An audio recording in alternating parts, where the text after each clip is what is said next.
దయమున నీ కృపతో మమ్ములను తృప్తిపరచుము అని అంటాడు దావీదు గారు.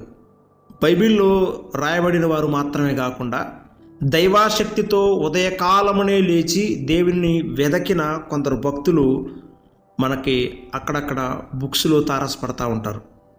ఉదాహరణకు జాన్ వెస్లీ గారు ఉదయం 4 గంటలకు నిద్రలేచి 2 గంటల పాటు ప్రార్థన చేసేవారు. అలాగా ఆయన 60 సంవత్సరాలు ప్రార్థనలో కొనసాగాడు. ప్రార్థనలో కొనసాగటం అంటే దేవునితో నడిచిపోవటమే. డేవిడ్ లివింగ్స్టన్ అనే ఇంకో దైవజనుడు తెల్లవారుజామున 4 గంటలకు నిద్రలేచి తన మంచం ప్రక్కన మోకరించి ప్రార్థన చేసేవాళ్ళట. తెల్లవారుజామున 4 గంటలకు లేచి ప్రార్థన చేసేవాళ్ళు. చార్లెస్ టీ స్టడ్ అనే ఇంకొక దైవజనుడు నేను తెల్లవారుజామున 3:30 గంటలకు